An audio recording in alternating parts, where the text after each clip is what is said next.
بسم الله الرحمن الرحيم. Sabır dep emnen aytabыз. Sabırga berile turan sыйлыктар кандай? Sabır negizинен канчага бөлөнөт ошол туурасында. Билебиз барыбыз Адам алейхиссалату вассалам, Аллах Таала Адам алейхиссаламды, Адам атабызды биринчи бейиште жараткан. Бейиште бардык жыргалчылык бар. Бейиште бардык наз-неаматтар бар. Ошол жашоодо жашап атып, анан Аллах Таала Адам алейхиссаламды тагдырга ылайыктуу дүйнөгө алып түштү. Дүйнөгө келгенден кийин эми адамдын жашоосу кыйынчылык менен сүйүнүчтүн ортосунда, өкүнүч менен кубанычтын ортосунда, ысык менен сууктун ортосунда, ден соолукту кээде ооруйт, кээде көңүл чыгат, кээде көңүл чөгөт. Ошондой жашоо башталды дүйнөгө келиши мененчи. Мындайча айтканда, дүйнөгө келгенде Адам алейхиссалам сабыр кылууга муктаждыгы пайда болду. Жашоодо сабыр кылыш керек болду. Алла субханала негизинен сабыр деп эмнени айтабыз? Сабыр деп кыргызча которгондо биз деле сабыр деп иштетип калганбыз, бирок араб тилинен алынган. Сабыр деп сөзмө-сөз араб тилинде дагы сабыр. Сабыр деген ал-хибсу, адам өзүнү карманууну сабыр деп айтылат. Сөздүк котормосу. Ал эми шариаттагы термини сабыр деген нерсе тарку фи'ли шай'ин ма ау хабсин нафси анху ибтигаа важхиллахи таала. Кайсы бир нерсени кылууну таштап коюу, кайсы бир нерсени кылып алуудан өзүнү кармануу, Аллахтын ыраазычылыгына жетейин деп, мына ушуну шариаттагы сабыр деп айтылат. Алланын ыраазычылыгына жетейин деп туруп адам өзүнү токтотсо бирдекеден, же бирдекени кылбай койсо, мына ошону шариатта сабыр деп айтылат. Аллах субханаху ва таала Кур'ан-ы Каримде канча өзүнүн пенделерини мактаган болсо, канча пайгамбарлар, Аллах Тааланын эң сүйкүмдүү пенделери пайгамбарлар келген болсо, алардын баардыгы сабырдуулук сыпаты менен келген. Эч бир пайгамбар болгон эмес, сабыры жокчу. Ва жа'ална минхум аимматан яхдуна би амрина ламма сабару ва кану би аятина юқинун.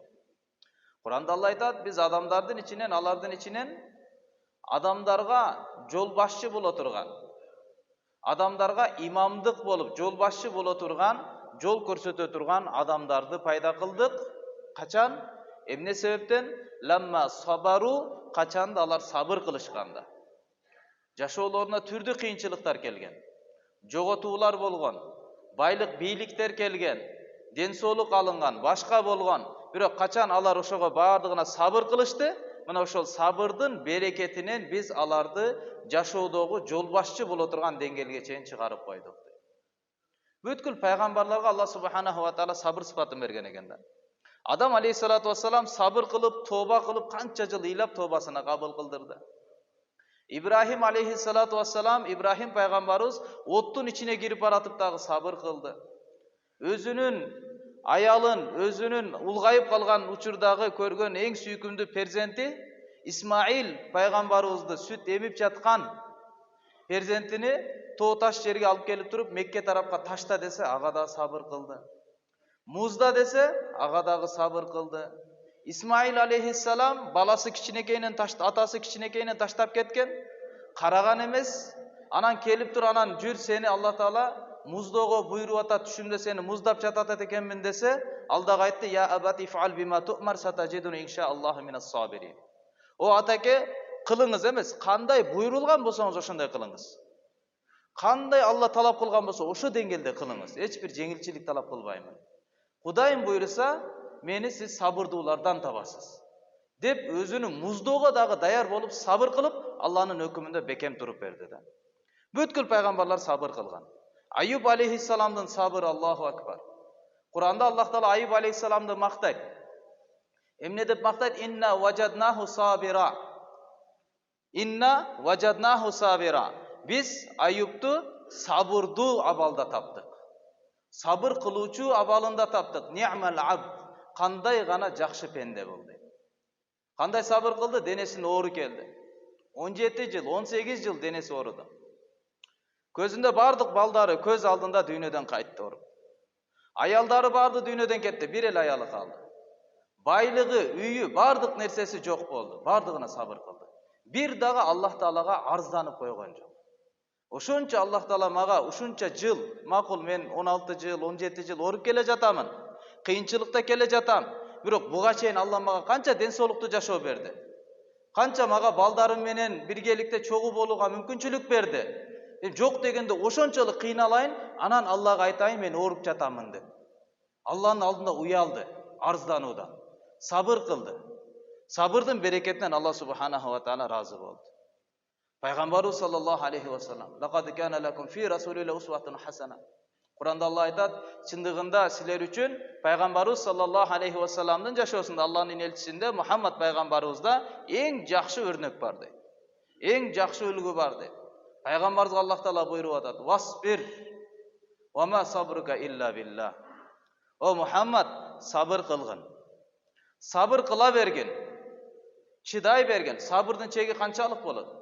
Bir жолу Пайгамбарыбыз саллаллаху алейхи ва саллям Абу Зар Гифари радиаллаху анху, Абу Зар деген сахабаны чакырып айтты: "Эгерде сага мо Мединадагы мен дүйнөдөн өтүп кеткенден кийин Мединалык эл сага каршы чыга турган болсо эмне кыласың?" dedi. Десе айтты: "Мен анда Шам мамлекетине кетип каламын" dedi. Макул, Шамдын башчылары, Шам тараптагылар сага каршылык кылса эмне кыласың? Десе айтты: "Кайра Мединага кайтып келем" dedi. А Мединада сени кабыл кылбай, дагы кайра каршылык кылса эмне кыласың десе, кылычын көрсөттү. Анда кылыч көтөрөм dedi, анда каршылык кыламын dedi. Десе Пайгамбарыбыз саллаллаху алейхи ва саллям: "О Абу Зар, сен сабыр кылгының" dedi. Сабыр кылгының. Сабыр качанга чейин? Хатта талкани, мага жолукканга чейин сабыр кыла бересиң dedi. Болот го кеде канча чыдайм, мындай болуп кетти, тигиндей болуп кетти, мен менен эле боло береби, жаныма тийди, башка болду. Качанга чейин? Пайгамбарыбыз айтып атат, өлгөнгө чейин. Сабыр адамдыкы биринчи учурдан баштап туруп. Негизинен сабыр деп эмнени айтат? Шариаттагы сооп бериле турган, адам ошол аркылуу хидаят бериле турган, Алланын жардамыны өзүнүн жашоосуна алып келе турган, бейиш анын сыйлыгы боло турган. Сабырды негизги кайсы сабыр? Пайгамбарыбыз саллаллаху алейхи ва саллям bir жолу өтүп баратса, bir апаны көрүп калды, bir аял кишини. Ал өтө катуу кыйкырып, ыйлап жатты эле баласынын кабырынын алдында. Баласыны жоготуп алып дүйнөдөн катуу ыйлап атты эле. Пайгамбарыбыз келатып анан фанасахаха, ага бир аз насаат айтты. Алладан коркуңуз, сабыр кылыңыз. Ар бир нерсе Алланыкы, Алладан келет, Аллага кайтабыз. Сабыр кылып Алланын алдынан соопту үмүт кылыңыз. Десе, апа ошол кыйынчылыкта болгондуктан Пайгамбарыбыздын пайгамбар экендигини байкабастан, ким келгенини түшүнбөстөн айтты: "Илайка анни, сен менден нары тургун" dedi. Sen menden nары turgun. Fa innahu lam tusab bimisli musibati, sebebi sen menin başıma kelgen hazır kıyınçılıkta köreleksin. Menin başıma kelgen kıyınçılık sağa düşelek, düşünbeyle süyleyerbe tur nары dep katı süylep koydu. Peygamber aleyhisselam ahvaldı gördü de dağı aytsayım dağı mesele kozgup ketmesin dep unçukbastan danışmandılık menen basıp ketti. Anam biraz kıdan keyin özüne keldirip elderi aytты: "Ey Peygamberimiz Muhammed aleyhisselam gelse şuna cevap verdiniz." Dese daroo barıp Peygamberimizin aldına barsa eşiginin aldında hiç kim yok. Ruhsat sorap kirdi, Peygamberimizden üzür suradı. Peygamberimiz oşondo sabırdın kaysı sabır ekendigini aytıp koydu. İnnemas sabru inda samdatil ula. Sabır dep kaysını aytat? Allah'tın aldındağı sabır dep kaysını aytat? Adam balasının sabırı menen canıbarlardın, aybanlardın sabırının ortasındaki ayrıma kaysıl? Fis samdat inda samdatil ula. Birinci kıyınçılık gelgen uçurda bulun.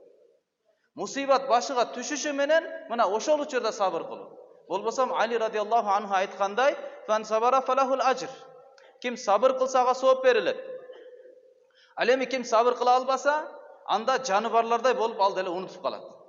Gerçekten canıbar dagı, tö dagı, it dagı, mışık dagı özünün egerde balasını jogotup oturgan bolsa, dünyödөн ötüp ketse, ölüp kalsa, aga bir kança 2 gün, 3 gün ilayt eken de.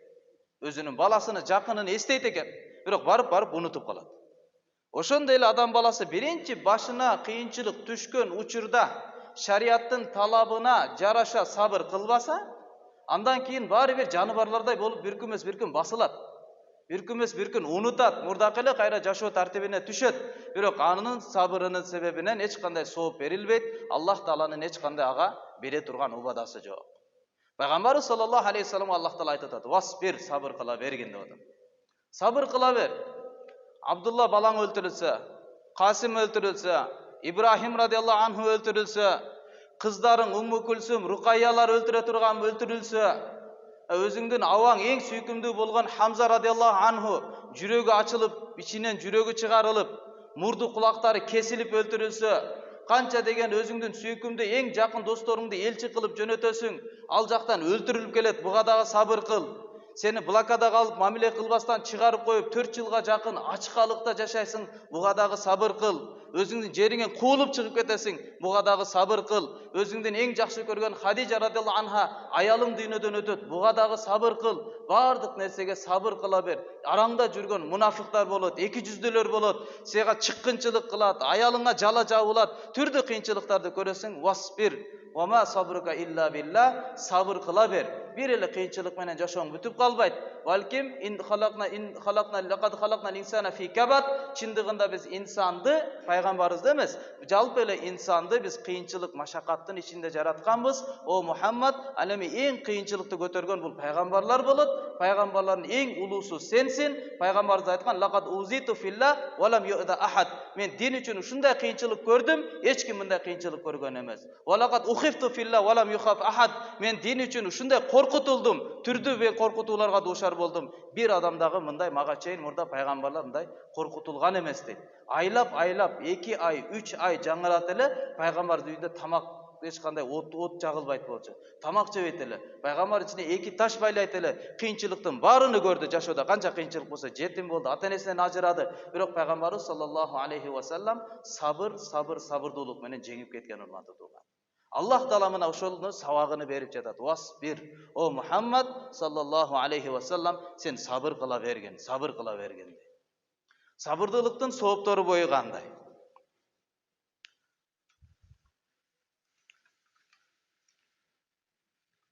Пайгамбарыбыз саллаллаху алейхи ва саллам bir hadisти мазмунунда айтат. Hadisте Абу Муса радıyallahu anhu риваят кылат. أن رسول الله صلى الله عليه وسلم قال: إذا مات ولد العبد. Kaçanda Peygamber sallallahu aleyhi ve sellem aytat, kaçanda Allah'tın pendesinin balası dünyeden ötse. Adam öz balasını dünyeden jogotop oturgan bolsa. Qala Allahu li malaikatihi. Allah Taala özünün periştelerine kayrılat, qabattum walada abdi. Allah bilip tursa dagı periştelerge kayrılat, siler menin pendemdin balasını aldыңарбы? Анын жанını чыгарып алдыңарбы? Dese fayaquluna na'am, perişteler aytat, ova, o Allah, biz senin pendengdin balasının canını aldık. Allah Taala kayra kayrılat.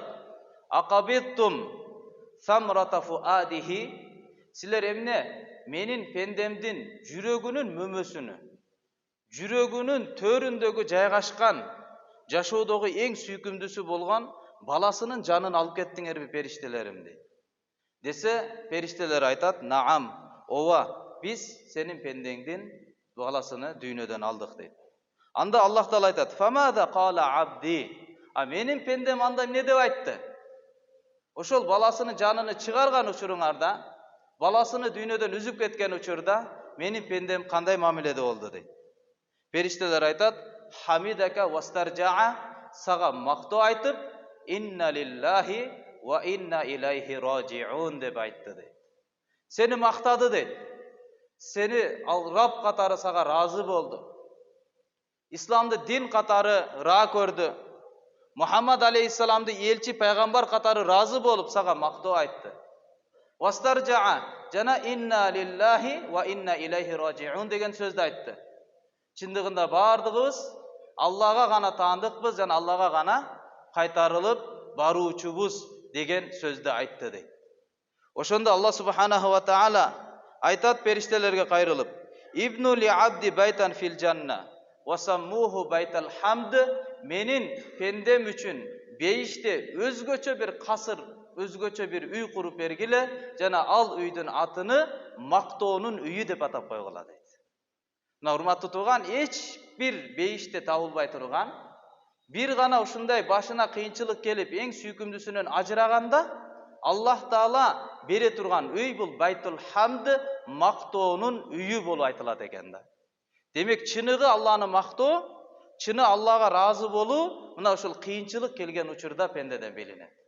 Ошол Аллага разыбы же наразыбы? Алла Тааланын пендесимин деген тагдырга иманы барбы, жокпу? Алланын алдында алсызмын деген ишеничи барбы, жокпу? Мына ошол учурда беленет экен да. Бухарийда келген сахих хадис бир жолу Пайгамбар саллаллаху алейхи вассаламдын алдында бир сахаба бар эле. Анын баласы бар эле. Баласын аябай жакшы көрчү. Бир күнү Пайгамбар саллаллаху алейхи вассалам олтурганда да сурап калган. Хал тухиббу валадак, сен өзүңдүн балаңды жакшы көрөсүңбү деген. Десе ал таң калып, о Аллахтын элчиси, эми балаңды жакшы көрөсүңбү деген суроо. О Аллахтын элчиси деген. Мен Алладан дуа кыла турган болсом, сизди Алла мен баламды сүйгөндөй сүйсө экен, жакшы көрсө экен деп дуа кыламын. Сиздин акыңызга дуа кылсам, мен Аллах Таала сизди мен баламды жакшы көргөндөй жакшы көрсө экен деп мен дуа кыламын. Мындайча айтканда, балама болгон сүйүм, балама болгон мээрими меники чексиз Алланын элчиси деди да. Анан бир канча күндөр караса, тиги сахаба көрүнбөй калат. Намаздарда жок, мешитке келбей калат. Элдери менен көп аралашпай калат. Анан сурап калат, эмне болду дейт. Тиги мусулман бир тууганыбыз келбей калды, көрүнбөй калды. Десе айтылат, о Аллахтын элчиси, анын баласы дүйнөдөн өтүп кетти дейт. Баласы каза болду деген кабарды угушу менен Пайгамбар саллаллаху алейхи вассалам тиги сахабага жолугат. Жолугу анан айтат, сен разы болосуңбу дейт. Эгерде сен кайсыл эле бейиштин, кайсыл эле эшигине барба, ошол жерден өзүңдүн балаңды тапсаң, сен ушуга разысыңбы дейт. Кайсыл эле бейишке барбагын, ошол жерден сен балаң менен жолугасың, сен ушуга разысыңбы? Десе анан сүйүнүп кетип айтты, о Аллахтын элчиси, мен буга разымын дейт. Десе Пайгамбар алейхиссалам айтты, андай болсо сен сабыр кылгын дейт. Сабыр кыл да, сообун Аллах Тааладан үмүт кыл. Ошондон урматтуу туугандар, иннама юаффас сабируна ажрахум бигайри хисаб. Ар бир амалдар бар да. Ибадат кылсаңыз, мисалы жакшы нерсеге ниет кылып койсоңуз, кылды деген бир сооп берилет, ниетке. Эгер күнөөнү ниет кылып туруп таштап койсоңуз, ага да сооп берилет, бир жакшылык кылды деп. Күнөөнү таштаганга ниет кылып койсоңуз да жакшылык берилет. Жакшы бир амалды, жакшы бир кыймыл аракетти, садака кылдыңыз, намаз окудуңуз, зикир кылдыңыз, мусулман бир тууганыңыздын жүзүнө жылмайып койдуңуз, жакшы бир амал кыла турган болсоңуз, анда Аллах Таала буну 10 эседен баштап туруп 700 эсеге чейин көбөйтүп жаза баштайт. Эгерде Алла жолунда жүргөн болсоңуз, ар бир амал 700дөн башталат. Бир сомуңуз 700 сомдон башталат.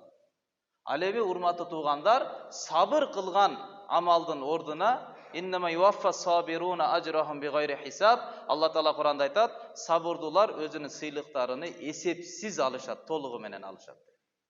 Сабырдуу болууну эгерде өзгө үйрөтүп алсак, Пайгамбар саллаллаху алейхи вассалам айткан, иннамал илму биттааллум.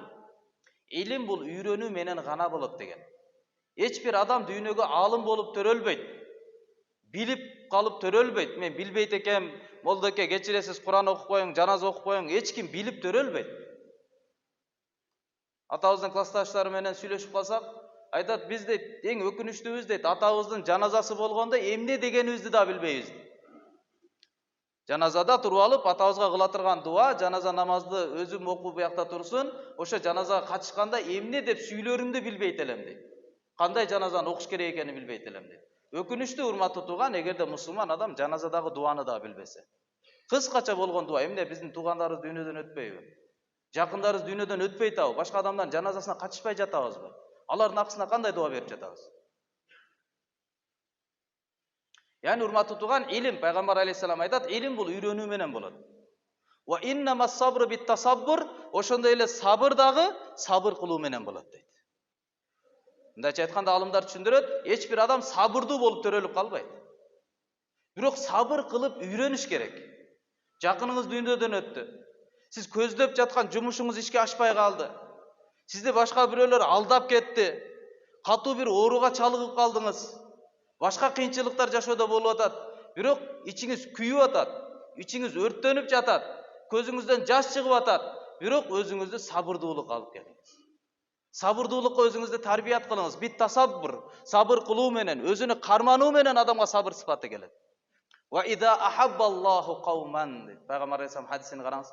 Качанда Алла кайсы бир коомду жакшы көрсө дейт да. Жакшы көрсө, кайсы бир коомду Аллах Таала жакшы көрсө, ипталахум, аларга Аллах Таала сыноо берет. Сыноонун келгени ада Алланын сүйгөнүнүн белгиси. Allah'ın sizni жақсы көрүп жаткандыгынын белгisi. Allah жақсы көргөн пендесине, коомуна Allah Taala сыноonu берет. Faman sabara falahu sabr. Alardan içinden kim sabır kılsa, anda ağa sabır verilir. Faman jazi'a kim sabırsız bolsa, sabır kıla albasa, anda ağa sabırsızlık болады. Onun manisi emne? Oşo kıyınçılık gelgende adam balası egerde sabır kılıp, özünü tarbiyat kılıp, hareket kıla turgan bolsa, anan Allah Taala sabırдуулук деген tabiattan keyin bere başlayt adam jaşoosuna. Adam özü oşo sıfatка hareket kılıp maşıgış gerek. Бардык нерсе Allah'ın takdiri eken. Allah Taala kalaganын kılat eken. Sabır kılsam uşuna sıylıklar bar eken. Bara turgan jeri ahiret eken. Bul dünyödөн bir adam ötüp ketse alından ajırap kalуу emes. Çınıga ajıroo egerde siz beyişte olup al tübölüktü tozokka kalıp ketse, mına uşul ajıroo eken. Bolbosam uçurçak ele hazır birbirimizni görбөй kaldık, biroq tübölükкө bir çoğu olobuz buyursa. Kur'an'ın manisi al-hakna bihim zurriyatahum deydi. Alarga biz aların urpaklarını jetkirебиз. Eger ata-eneler, ata-babalar öte çoğ ibadatta bolup beyiştin biyik darajasında, baldar tömönkü darajada olup ketse, Allah Taala oşolordagy ata-enesine jetkirет. Egerde baldары ibadatta, ilimde, kurbançılıkta biyik darajada, baldar egerde ata-eneleri ıldıy darajada olup kalsa, surayt, kana menin ata-enem deydi. Kana menin ata-enem deydi. Dese alar ıldıykı tömönkü darajada. Emne üçün? Men amaldı baruz üçün kılgan elem go. Men özüm üçün elemez, bardыk tuğandarım üçün, ata-enem üçün men kıymıl hareket kılgan elem. Dese Allah Taala alardı da oşo beyiştin darajasına jetkirip koyup çoğu kılat deydi. Yani tübölükкө çoğu bolu bar. Dünyödөн ötüp ketse. Oşondoy kılıp adam özünü sabırдуулукка tarbiyat kılsa, mına Allah Taala oşolorga sabır verer. Sabır dep neni aytat? Jön ele çydоо emes. Yusuf aleyhissalatu vassalamdын okuyasını bileriz, Yusuf peygamberdi. Kuduk ırgıt beydi, tuğandары başka boldu. Anan ahırı kelip bardık tuğandары kol astına gelip kaldı. Gelip kalganda aytты, inneke la anta Yusuf, çındığında sensin mi Yusuf, sen Yusufsun mu dese aytты, ova men Yusufmun. Wa hada ahi, bu menin Binyamin, menin tuğanım, bu menin inim bolat dedi. Qad mannallahu aleyna innahu man yasbir ve yattaqi. Fa innallaha la yudhi'u ajral muhsinin. Ne degen sözde aytты? Ova dedi. Çındığında Allah Taala bizge öte köp jakşılık kıldı dedi. Allah'ın öte köp jaşoomda jakşılыгını gördüm. Emne üçün? Sebebi kim takıva bolsa, Allah'dan korksa, jana sabır kılsa, Allah Taala hiçbir jakşılık kıluvchilardan kılgan ajır sıylığını tekke getirбейт dedi. Daja aytkanda alımlar aytat, sabır dep neni aytat? Takıvaçılık menen birge bolgan nerseni sabır dep aytat. Takıbalık menen oşol uçurdagı Allah'ın hökümü peygamber körсөткөн amalды kılsanız, mına oşol sabır bol eseptelet. Jön ele çydap жүрө бериштин аты sabır emes. Oşol uçurdagı Allah'ın hökümün peygamberimiz körсөткөн amalды kılуу oşonun atını sabır dep aytılат. Жүрөк ыйлайт, жүрөк сыздайт, бирок сиздин амалыңыз, сиздин Allah менен болгон мамилеңиз бузулуп калбаш керек да. Bir жыл Abdullah ibn Abbas radıyallahu anhuma saparda жүрсө аны уксам деген bir туганы бар эле. Балдарынан да жакшы көрөт болчу. Ошол сапарда кетип атып, кабар келип калды, сенин bir туганың дүйнөдөн өттү деген сөз келип калды. Улоочон эле дароо түштү, байлады. Дарат алып 2 рекат намаз окуду. 2 рекат намаз октуруп, намаздан кийин дуа кылып, "Вастаину бис-сабри вас-сала ва иннаха лакабиратун илля алал хашиин." Allah'dan жардам сурагыла, sabırдуулук жана намаз менен. Allah'dan жардам сурагыла, sabırдуулук жана намаз менен деген аятты окуду да, мындайча айтканда мен Аллахтын өкүмүнү аткардым деген мамилени кылды. Ошондон урматтуу туугандарым, бардыгыбыз иншалла аракет кылалы, жашообузда сабыр кылалы, sabırдуулукка бири-бирибизди үгүттөйлү, ошого машыгып иншалла жашообузга sabırдуулукту алып келели. Аллахым баарыбызга амал кылганга мүмкүнчүлүк берсин.